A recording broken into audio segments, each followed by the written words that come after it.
In this video, we will discuss about the shift factors of demand curve. It means here we will discuss about the factors that leads to the shift in the demand curve, i.e., when the demand curve is shifting rightward and when the demand curve is shifting inward or leftward. So generally, we say that the demand curve tells us about how much a consumer would demand,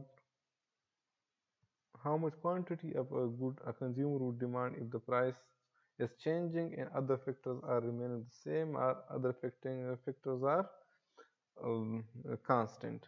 Now, here we would discuss about other factors that we were keeping constant or we were keeping them the same in our previous discussion.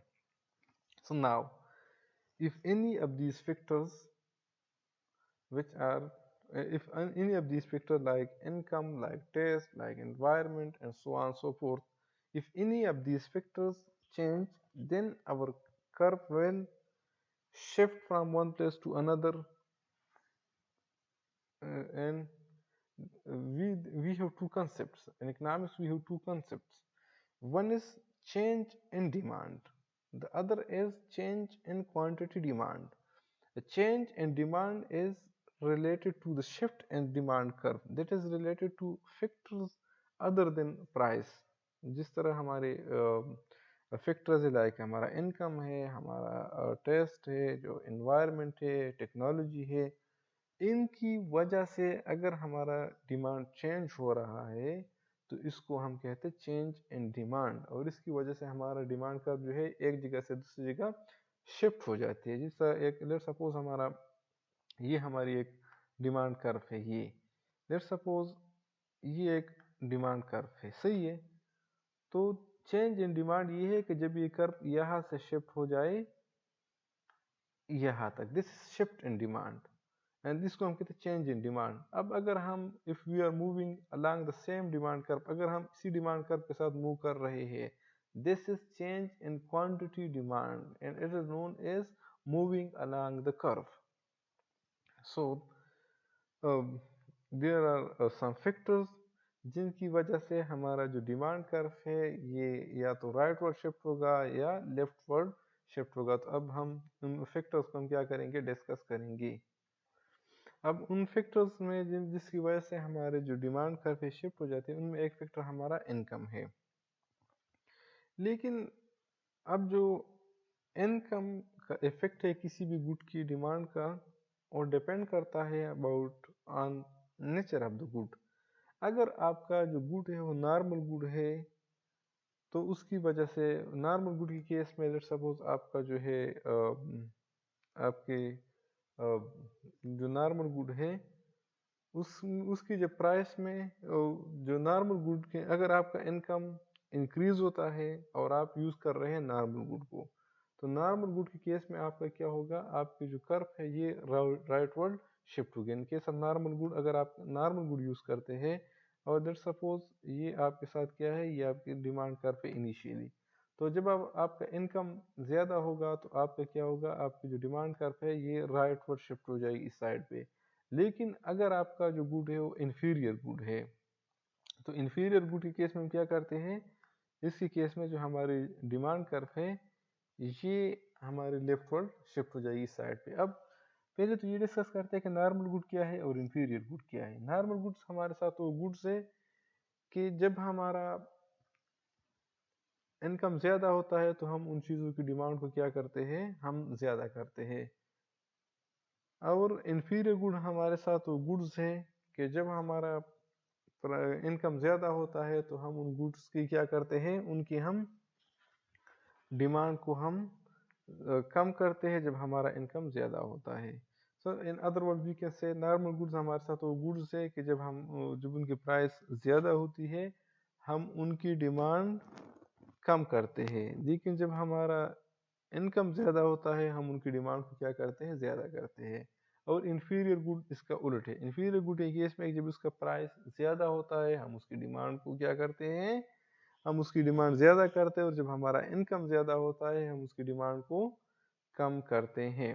तो this is the difference between in normal and inferior goods. So in other words, we can say कि in case of normal good, when our income increases, our demand curve would shift rightward, मतलब इस side पे हमारा demand curve क्या होगा, shift होगा।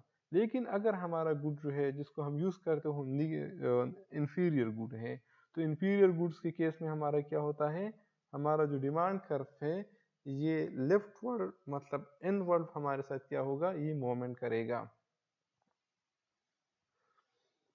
अब the second factor which results in shift of demand curve is price of the related goods। अब कोई भी गुड के जो रिलेटेड गुड्स है वो दो किस्म के हो सकते हैं, एक हमारे साथ है सब्स्टिट्यूट्स और दूसरे है कॉम्प्लीमेंट्स। अब सब्स्टिट्यूट्स तो वो गुड्स है जिसको हम अपने गुड्स की जगह इस्तेमाल कर सकते हैं। मसलन हमारे साथ एक है कोक और एक है पेप्सी। तो कोक और पेप्सी क्या है, ये दोनों एक दूसरे के सब्स्टिट्यूट्स है। सब्स्टिट्यूट्स क्यों है, क्योंकि जब हम पेप्सी यूज़ करते हैं हम कोक को यूज़ नहीं करते, अगर हम कोक यूज़ करते हैं हम पेप्सी को यूज़ नहीं करते। सो जनरली जब आपकी जो गुड है, जब आपकी सब्स्टिट्यूट है उसकी प्राइस ज़्यादा होती है, हम क्या करते हैं दूसरे गुड की हम डिमांड क्या करते हैं, ज़्यादा करते हैं। अब लेट्स सपोज एक हमारे साथ है एक्स, लेट्स सपोज एक्स हमारे साथ क्या है, एक्स हमारे साथ रिप्रेजेंट करता है एक्स, ये हमारे साथ पेप्सी को रिप्रेजेंट करता है। वाई हमारे साथ क्या है, ये हमारे साथ कोक को रिप्रेजेंट करता है। अब अगर हमारे साथ पेप्सी की प्राइस जो है, इसकी प्राइस ये ज़्यादा होती है, तो जब हमारे साथ पेप्सी की प्राइस ज़्यादा होगी तो हम कोक की डिमांड क्या करेंगे, कोक की डिमांड को हम ज़्यादा करेंगे। अगर हमारे साथ कोक की प्राइस ज़्यादा होती है तो हम पेप्सी की डिमांड क्या करते हैं, ये हम ज़्यादा करते हैं। तो इसी तरह हमारे साथ है कम्प्लीमेंट। कम्प्लीमेंट के केस में क्या होता है, कम्प्लीमेंट के हमारे साथ वो गुड्स हैं, दो गुड्स हमारे साथ कम्प्लीमेंट्स तब होते हैं जब हम उन दोनों को at the same time use करते हैं। लेट्स सपोज हमारे साथ दो जो हमारे कम्प्लीमेंट गुड्स है, लेट्स सपोज हमारे राइट एंड लेफ्ट हमारे साथ शूज़ है। तो अब राइट एंड लेफ्ट शूज़ हमारे साथ क्या है, ये हमारे साथ एक दूसरे के कम्प्लीमेंट है, मतलब इन दोनों को हम at the same time use करते हैं। तो इसका मतलब ये है कि कम्प्लीमेंट के केस में जब एक गुड की प्राइस ज़्यादा होती है तो हम दूसरी की क्या करते हैं, दूसरी की हम डिमांड कम करते हैं। सो अगर किसी गुड की जो सब्स्टिट्यूट है उसके प्राइस ज़्यादा होती है तो हम उस दूसरी गुड की जो डिमांड है हम फिर उसको हम ज़्यादा करेंगे, मतलब हमारी जो डिमांड का पे राइटवर्ड शिफ्ट होगी। लेकिन अगर उस गुड की सब्स्टिट्यूट की प्राइस हमारे साथ क्या होगी, ये कम हो रही है, तो अगर सब्स्टिट्यूट की प्राइस कम हो रही है तो हम अपने गुड की डिमांड ज़्यादा करेंगे। अगर उसकी सब्स्टिट्यूट की प्राइस कम हो रही है तो हम अपने गुड की जो डिमांड है वो कम करेंगे। और इसी तरह कम्प्लीमेंट के केस में जब एक गुड का हमारे साथ प्राइस ज़्यादा होता है तो हम दूसरे का डिमांड क्या करते हैं, ये भी उसके साथ कम करते हैं। इस तरह मैंने एग्जांपल दिया कम्प्लीमेंट कीजिए हमारा लेफ्ट एंड राइट शूज़, इस तरह मोटर कार और उसके जो टायर्स है ये हम क्या है आपस में, ये कम्प्लीमेंट्स है। इस तरह राइट एंड लेफ्ट शू हमारे साथ क्या है, ये भी कम्प्लीमेंट्स है। इस तरह कोक और पिप्सी क्या है, ये आपस में सब्स्टिट्यूट्स है। क्यों, क्योंकि हम इन दोनों को अल्टरनेटिवली यूज़ करते हैं। इसी तरह जो कम्प्लीमेंट्स के दूसरे एग्जांपल्स है उसमें हमारे साथ आ जाता है कंप्यूटर एंड उसके सॉफ्टवेयर आ जाते हैं। जितने हमारे साथ कंप्यूटर ज़्यादा प्रोड्यूस होते हैं ज़्यादा सॉफ्टवेयर हम यूज़ कर सकते हैं। इसी तरह हमारा जो है कल ट्यूशन और टेक्स्ट बुक है, जितना लोग ज़्यादा ट्यूशन के ज़्यादा टेक्स्ट बुक की ज़्यादा ज़रूरत होती है, तो ये क्या है, कम्प्लीमेंट्स के मुख्तलिफ केसेस हैं। इसी तरह जितने भी किसी गुड के टेस्ट जो है वो इम्प्रूव हो जाता है, टेस्ट जो है उसमें इम्प्रूवमेंट आ जाती है, तो लोग उसकी क्या करते हैं, डिमांड ज़्यादा करते हैं। इसी तरह हमारा जो है जब हमारा फ्यूचर इनकम ज़्यादा होता है, इनकम की हमारी एक्सपेक्टेशन ये होती है कि हमारा इनकम ज़्यादा होगा, तो हम करंट में हम क्या करते हैं, हम गुड्स की जो डिमांड है वो ज़्यादा करते हैं। इसी तरह जब किसी गुड की नंबर ऑफ बायर ज़्यादा होते हैं, ज़्यादा लोग उस चीज़ को डिमांड करते हैं, तो उसकी वजह से भी हमारा जो डिमांड कर्व है ये राइटवर्ड उसमें शिफ्ट आ जाता है। क्या आ जाता है उसमें, राइटवर्ड शिफ्ट आ जाता है। टेस्ट की वजह से उसमें राइटवर्ड शिफ्ट आ जाता है।